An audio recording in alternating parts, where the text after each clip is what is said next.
Self-awareness and self-building.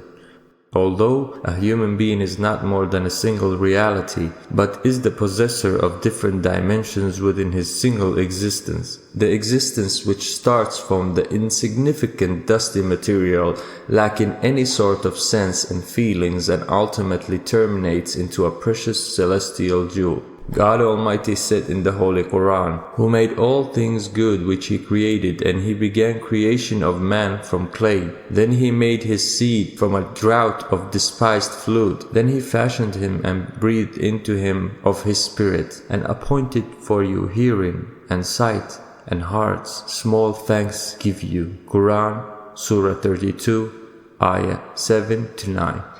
A human being is the possessor of various facts and parameters within his existence. From one aspect he is the possessor of a physical body and a name, while from another aspect he also possesses animal instincts. Eventually, overall, he is a human being possessing superior human virtues which are not found in other animals.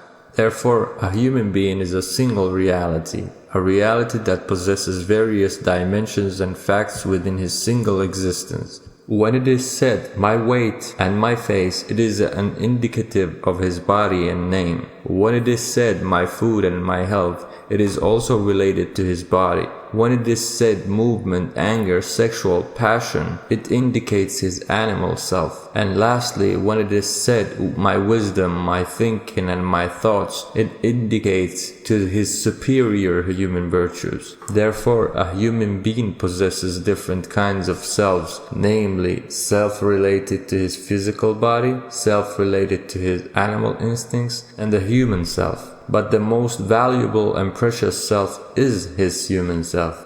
What had made human beings vicegerent of God upon earth and has distinguished them over other creatures is nothing but the single heavenly spirit blown into existence by God Almighty, called the human soul. The wise God has explained the creation of human beings in the Holy Quran as follows.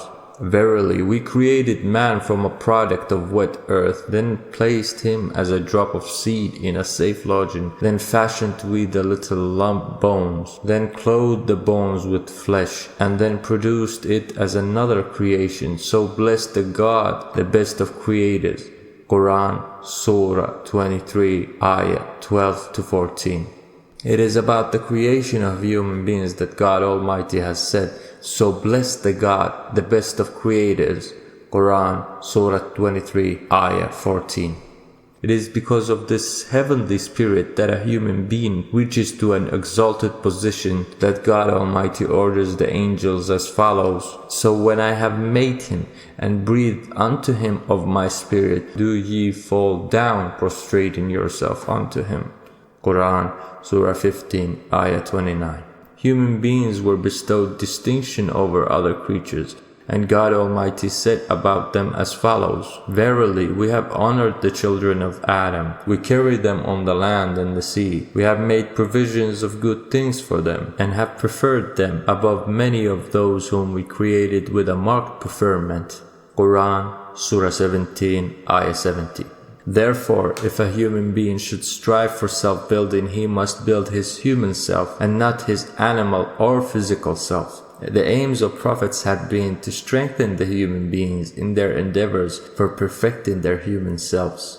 The prophets said to human beings, "Don't forget that yourself is your human self. In case you sacrificed your human self for the sake of whims and passions of your animal self, you will inflict upon yourself a terrible loss." God Almighty has said in the Holy Quran, "Say, the losers will be those who lose themselves and their housefolk on the day of resurrection. That will be the manifest loss." Quran, Surah 39, Ayah 15. Those who never think about anything except their animal existence have indeed lost their human personality and are not striving for their recovery. The commander of the faithful, Imam Ali alayhi salam, said, "It is indeed strange to see someone desperately looking for lost personal things while making absolutely no effort to find his lost human self." Gharar al-Hukam, page 495. There cannot be more severe and painful loss than someone losing his human personality and real self. For such a person, nothing is left except animalism.